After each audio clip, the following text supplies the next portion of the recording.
Sicilian defense and how to play for white against it. There are many different ways, okay ways, to play for white. Main move is knight f3. There is a possibility to play c3 or g3 or even d3. But there is no known way. There is no move in this position after the first move that we can say, oh, this is the best move. Now, what we're going to discuss here, move knight c3 with the idea of playing not exactly the Grand Prix attack, but sort of variety with some changes. This variation does not necessarily promise white an advantage, but why would I strongly recommend it? For several reasons. Reason one, it's not as much explored and developed as regular variations of Sicilian. And if you study it, you have an advantage of knowing this position, most probable advantage, knowing better than your opponent. Therefore, you should be performing better. And the main reason, you get plan for opening and the middle game outlined clearly. Well, after knight c3, but you have to know some positions really well, understand it deeply, and all the general ideas and plans. Some of them you have to memorize, some variations. After second move knight c3 we just played, right now black has wide variety of continuations. Even the move they're gonna make now will not outline what variation they play. They can vary it many different ways. So I would divide a number of continuations for black on two parts. One is when black fianchettos, not necessarily right now, maybe after knight c6, maybe after d6, and when black does not fianchetto. Most of the time, I would say maybe like 80% of the time, you will see black playing knight c6 or even g6 right away and eventually choose this setup. Okay, I want to start discussing positions with fianchetto against Grand Prix variety of Sicilian. f4. Here we are not going to touch e6 move, which is one of the main moves, but the main move is g6. Let's go and study all the positions related to move g6. Okay, what we do is after g6 we go knight f3. Most logical move is bishop g7, and here regular Grand Prix is continued by playing bishop to c4. That's not what we do. I would recommend bishop b5.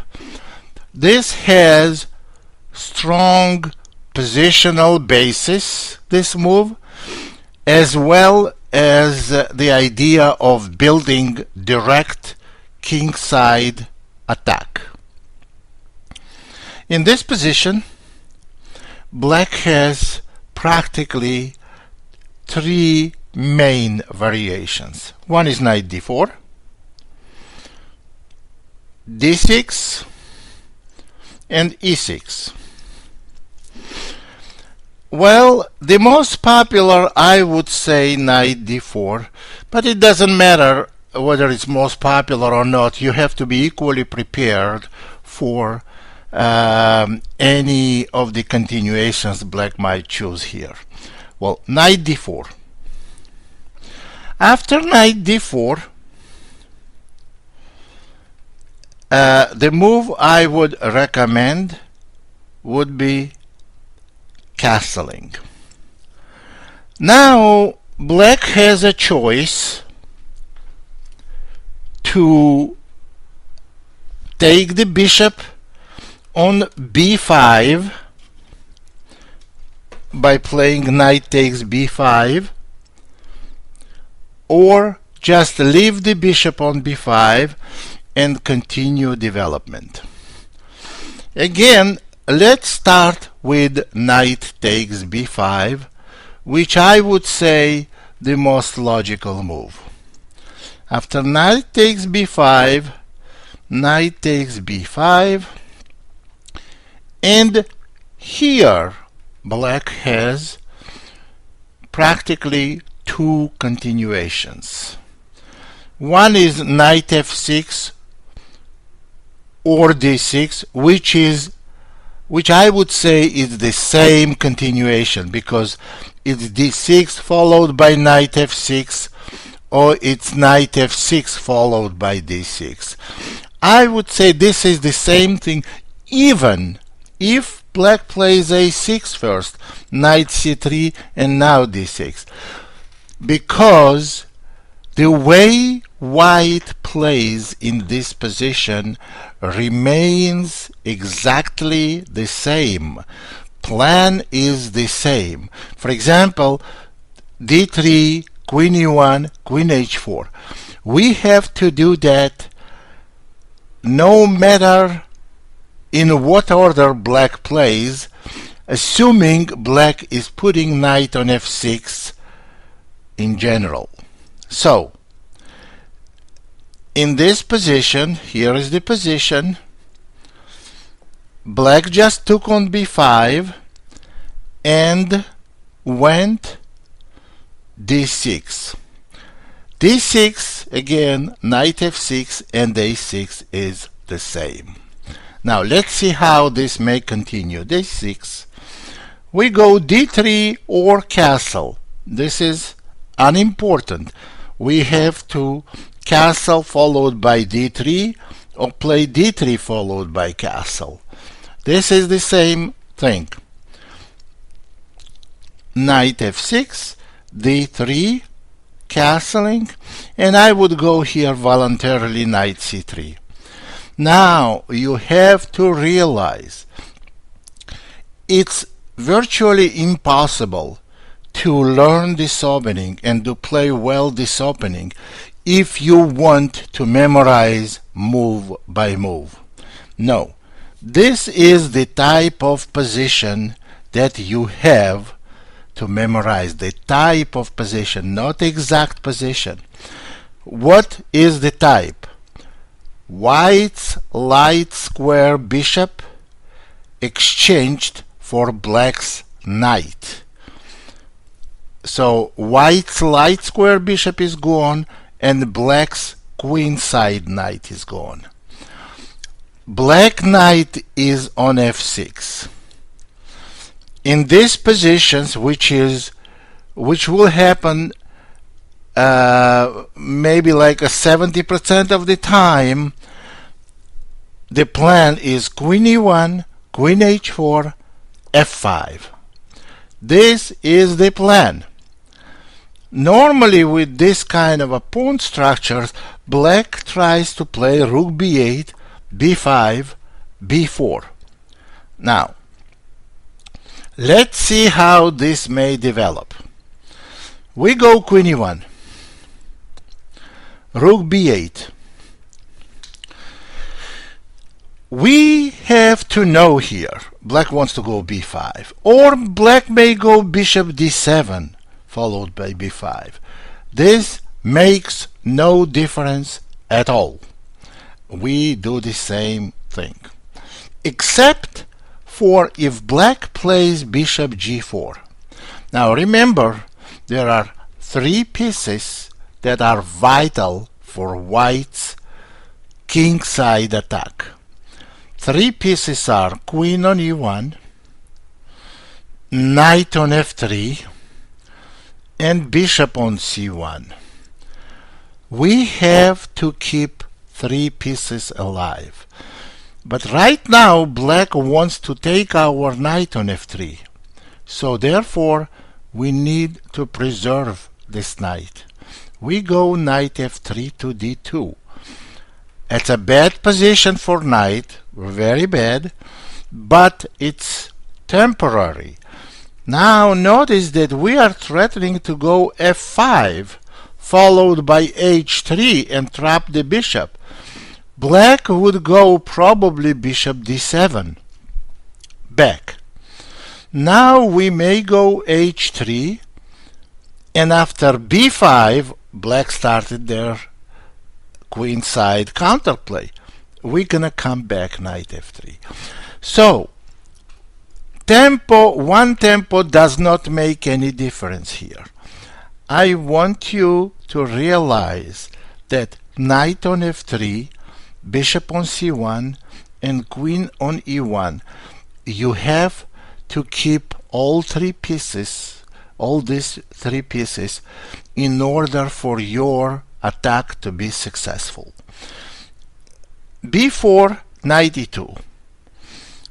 Eventually this knight will come to king side. Suppose black goes a5. We go queen h4, and that's how our attack starts. Actually, I would say at this point, this attack is decisive. We want to go f5 followed by bishop h6. For example, a4. Now you have to watch out for trick moves like a3. White has to keep position on queen side closed. a3 is a kind of a threat because we don't want to take and open the file, and we cannot go b3 because knight takes e4 attacks our rook on a1.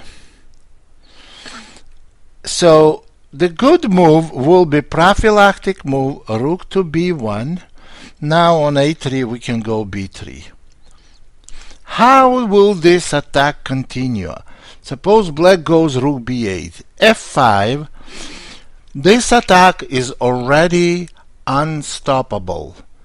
Black is lost here. Remember, all you need to do, you have to have minimum contact on the queen side, and the first chance you get to go bishop h6 and knight g5. Then the attack will be unstoppable. If black goes a3, you go b3. You need minimum contact. You close the side. If black goes b3, you have to close the queen side. How do you do that? You take a takes b. Black takes a takes b. And now you go c4.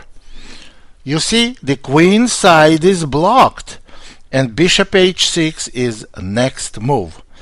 And here, black is totally helpless. Rook a8, bishop h6. The way this continues and may end this attack, I'll just show you one of the ways, the way it's going to end. Knight g5. And now, whether black plays bishop c6 or queen a5, it doesn't make any difference. Now it's a standard force win. And I have won maybe like several hundred games exactly the same way. Bishop takes g7 or f takes g, which is the same. H takes g or maybe f takes g. makes absolutely no difference. Bishop takes g7, king takes g7, and rook takes f6.